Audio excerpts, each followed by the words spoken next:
Targhib, apa itu? At-tarhib. Dikasih semangat, motivasi, diiming-iming, itu namanya at-targhib. Kalau ditakut-takutin, itu namanya at-tarhib. Jadi ada yang orang itu mendekat kepada Allah dengan disemangati, dengan berbagai macam pahala, berbagai macam nikmat yang Allah siapkan untuknya di jannah. Ada orang yang mendekat sama Allah itu dengan ditakut-takuti. Ada istilah begini di Al-Quran, wahyunya Allah, fafirru ilallah, larilah menuju Allah. Manusia itu kalau takut sama singa, larinya mendekati singa atau menjauhi singa? Ada singa gitu, kita lari menghindari singa, bukan lari mendekati si singa. Ada ular yang berbisa, takut sama ular tadi, kita lari meninggalkan ular, bukan lari mendatangi ular. Beda dengan takut pada Allah Ta'ala. Orang itu kalau takut kepada Allah, larinya mendekati Allah. Kenapa? Karena tidak ada yang bisa menyelamatkan dari Allah kecuali Allah. Gak ada yang bisa menyelamatkan dari Allah kecuali Allah. Gak ada yang bisa menyelamatkan dari amarah Allah kecuali kasih sayang Allah. Tidak ada yang menyelamatkan dari murkanya Allah kecuali ampunannya Allah. Nah, ini menjadi prinsip dalam hidup. Dalam hidup ini kalau kita punya salah, larilah ke Allah. Ya, saya punya salah sama Allah, maka saya akan lari ke Allah. Larinya ke Allah bagaimana? Mengejar ampunannya Allah. Itu yang harusnya kita lakukan. Lah seringkali enggak begitu. Punya salah sama Allah, bukan lari mengejar ampunannya Allah, tambah buat salah lagi. Ini contoh kalimat-kalimat orang yang salah akhirnya nyungsep. Tadinya cuma kepleset, akhirnya nyungsep. Contoh, ikut pengajian 10 tahun, bagus nggak? Bagus. Tahun ke-11, lihat pria tampan kalau itu wanita, wanita cantik kalau itu pria. Terus tergoda, kemudian melakukan hal-hal yang dilarang oleh Allah Subhanahu wa ta'ala. Bagus atau jelek? Jelek. Nah, kalau orang yang alim, orang yang ngerti, orang yang ma'rifah, orang yang paham, orang yang kenal Allah Ta'ala, begitu sadar, loh kok saya berbuat salah, dia akan langsung lari ke Allah, akan nangis, akan minta ampun sama Allah, akan berbuat apapun agar Allah mengampuninya, dan selalu optimis, husnudzon, prasangka baik. Gak mungkin gak diampuni Allah, selalu dia berjuang cari ampunannya Allah Subhanahu wa ta'ala.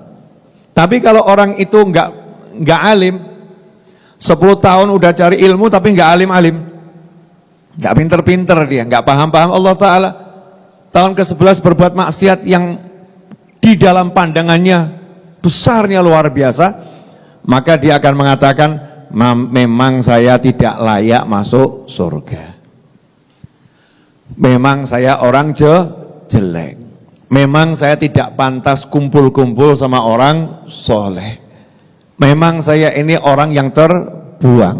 Akhirnya tahun ke-11 meninggalkan majelis, meninggalkan kumpulannya yang baik, meninggalkan teman-temannya yang ngajak amal soleh, sembari mengatakan, itu bukan bagianku, aku orang jelek, bukan orang baik. Na'udzubillah min dzalik. Ini udah terpeleset, nyungsep. Nah, seharusnya bagaimana? Seharusnya kalau orang itu salah, orang itu punya kesalahan, segera minta maaf. Dan paling enak tuh minta maaf sama Allah Ta'ala. Kenapa? Karena sebelum kita itu dimaafkan, Allah sudah berbuat sesuatu ke arah memberikan maaf, yaitu Allah perintahkan seluruh umat manusia untuk menutup aib kita. Siapa yang bongkar kesalahan hambaku, aku akan bongkar kesalahannya dunia akhirat. Masya Allah. Ini coba kalau Anda di satu jawatan ya, ada satu karyawan rekanan Anda berbuat kesalahan. Itu yang pengen ngungkap kesalahannya banyak enggak kira-kira? Kan ada orang iri, dengki, ada itu ya. Pengen ngungkap kesalahannya. Terus kalau atasan Anda ngomong, siapa yang berusaha bongkar kesalahannya, dia akan saya bongkar kesalahannya semuanya. Kalau Anda termasuk orang yang berbuat kesalahan tadi, yang dibela oleh atasan Anda tadi, yang Anda rasakan apa? Kalau kita ini termasuk karyawan yang tadi itu, yang berbuat salah, kemudian atasan kita ngomong, siapa yang bongkar kesalahannya, saya akan bongkar kesalahannya dia juga, semuanya. Kita merasa diapakan ini?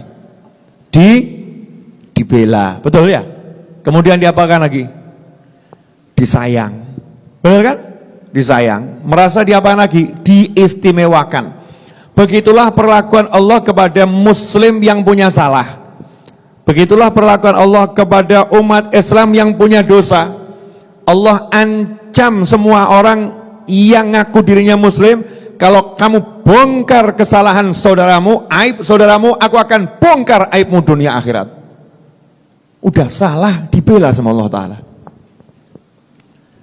Ini dibela sama Allah Ta'ala. Jangan sampai hambaku ini dipermalukan.